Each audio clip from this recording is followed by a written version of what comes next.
A very good evening and welcome to Prime TV News, coming to you live and direct from the Prime TV studios with me, Abrar Abid. Now, before we go into our stories in detail, let's take a look at our headlines.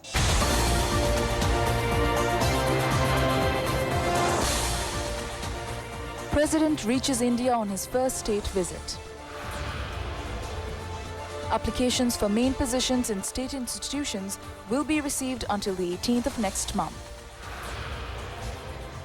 Prime Minister says that the police and other relevant authorities have been asked to investigate the Swiss embassy incident.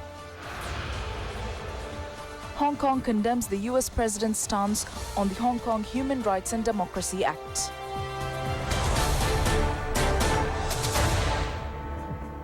In our lead story, President Gotabaya Rajapaksa, who commenced his first official state visit, has reached India. On arrival, he received a very warm welcome. Noteworthy is the president joining in the air flight as a normal passenger. During the arrival of the president at the Katunayake International Airport, there were no obstructions to the movement of other traffic by the closure of roads. The president departed from the normal passenger terminal. President Gotabaya Rajapaksa is on a two-day visit to India following an invitation extended by Indian Prime Minister Narendra Modi. During his visit, the Sri Lankan president will have bilateral talks with Indian President Ram Nath Kovind and Indian Prime Minister. The presidential media division said that the president is slated to meet Indian dignitaries. President Secretary Dr. P.B. Jayasundara and Foreign Secretary Ravinath Aryasinghe are accompanying the president in this tour.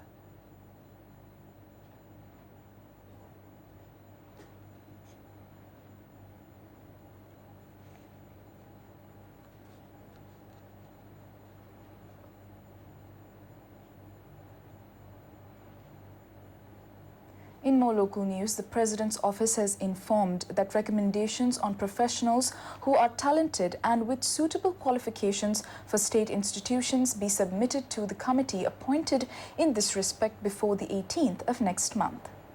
The President's office has appointed a 6-member committee to submit recommendations on the appointment of qualified and suitable persons to statutory boards and state-owned enterprises.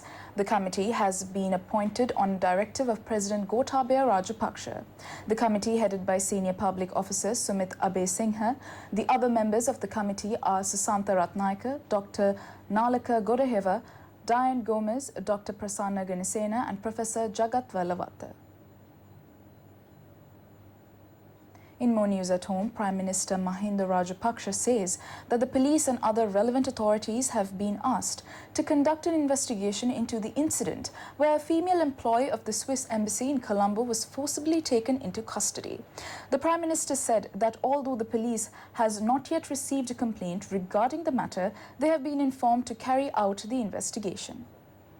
The Prime Minister said that at 2 p.m. today, they had not given a statement. A police complaint has also not been lodged. As such, he called for a report after examining the CCTV in the environs. He said he met the ambassador and an assistant of the ambassador and also the director of the CID and discussed the matter with the three of them yesterday. A complaint has not been lodged, but Prime Minister said they called for an investigation even if there were no complaints made.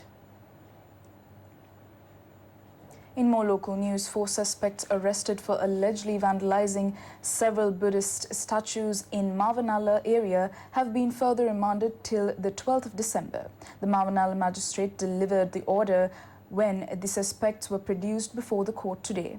There is more information of court cases taken up today.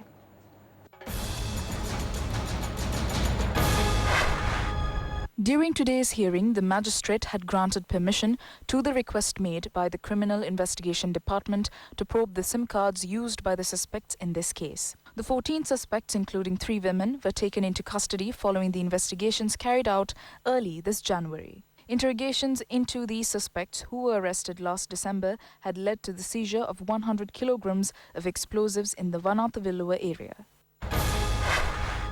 A suspect of the Easter Sunday attacks case was remanded until the 4th of next month by the Colombo Fort Magistrate. The suspect is said to be a notable member of the National Tawheed Jamaat. He is alleged of communicating the terrorist attacks on the 21st of April. The CID informed the courts that the suspect has associated Mohammad Zahran and other suicide bombers. Former Minister Basil Rajapaksa was today granted permission to travel overseas for medical treatment. The order was given by the Colombo High Court. He is accused of misappropriating funds of the Divinagama department.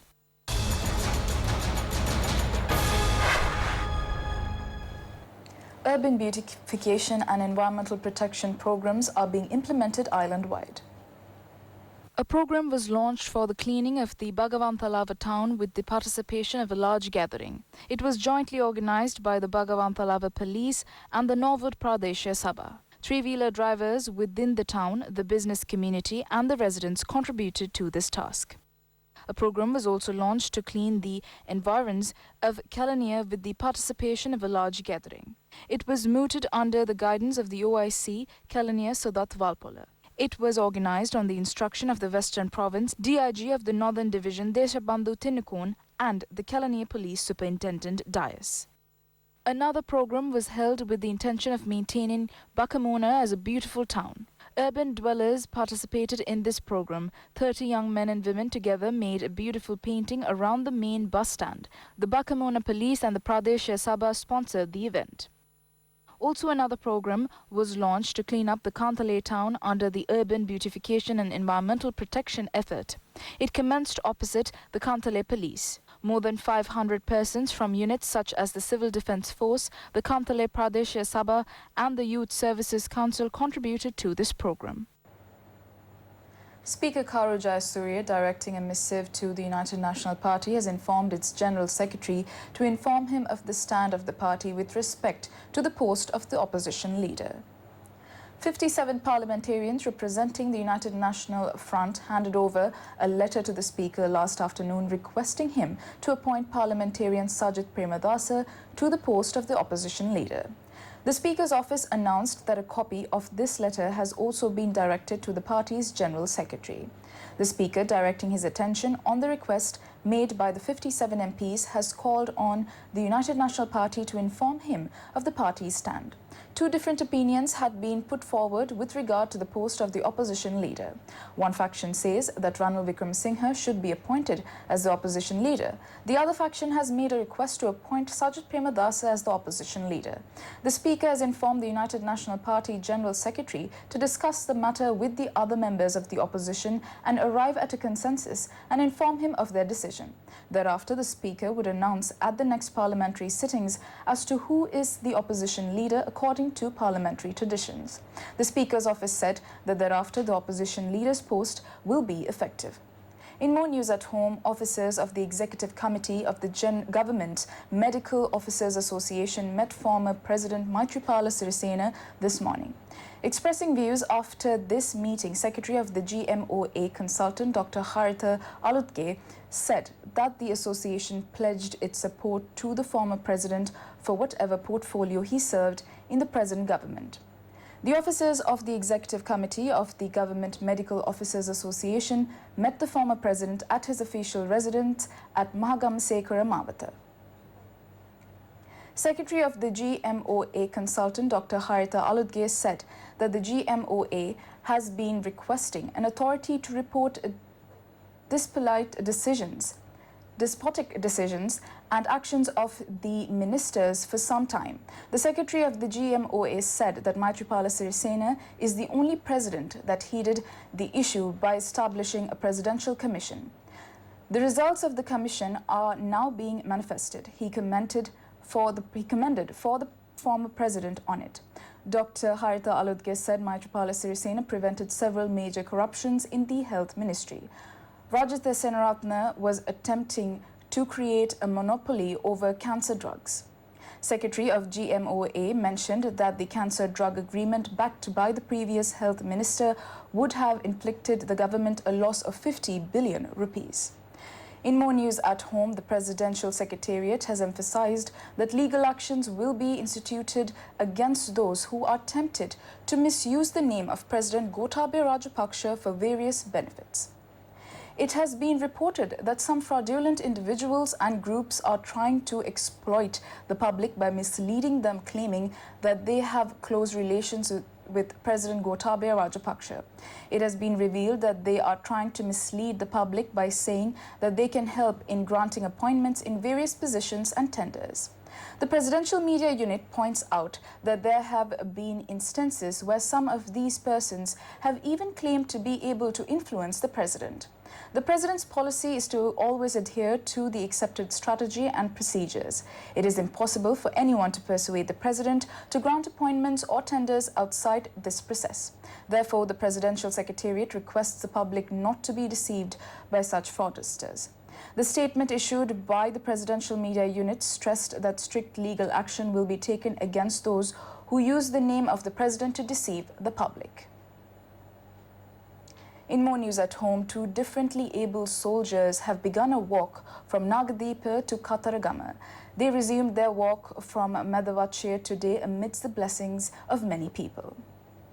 These two war heroes who have been rendered disabled commenced this walk from Nagadeepa with the aim of boosting the morale of the other war heroes who have been rendered disabled in the brutal war. Their aim is to walk a distance of 1,100 kilometers to Kirivehara in Katharagama. The two war heroes who have joined in this walk are M.B.W. Kumara of the Navy and R.W. Piatissa of the Army. The walk, which commenced from Medavache today, ended at Anuradhapura. They are scheduled to resume their walk from Anuradhapura tomorrow.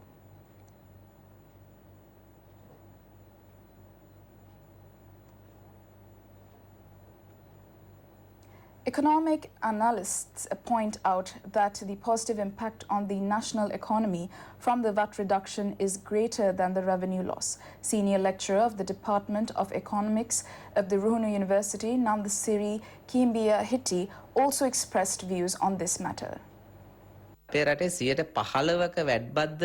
Dr. Kimbia Hetty said the previous VAT of 15% was unnecessary. With the new reduced VAT, the government will be at a revenue loss of around 200 to 250 billion rupees.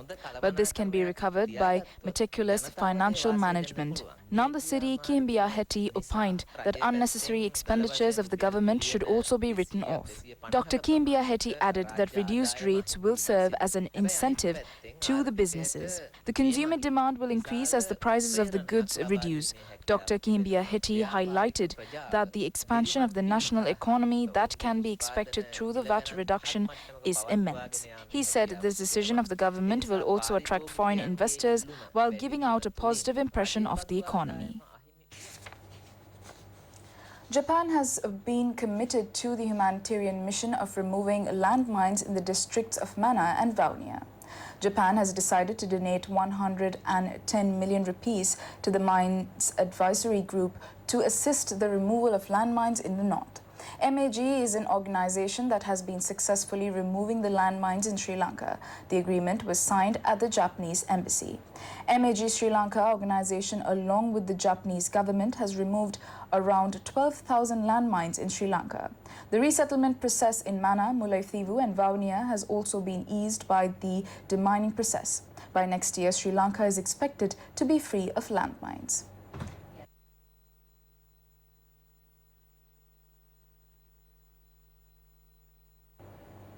Let's now take a look at the very latest in the business arena.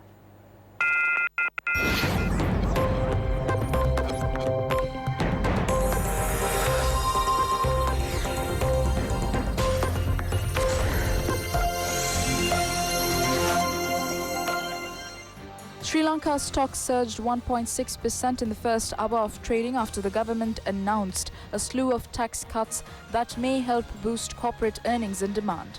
The Colombo All-Share Index was up 1.6% in the first hours of trading with a turnover of 1.1 billion rupees. Sri Lanka's cabinet approved a cut of value-added tax 8%, which will help consumer firms. For construction sector, income tax was cut from 28% to 14% and value-added tax was removed. A debt service tax for banks would also be cut. A 25% cut was also announced in a telecom levy.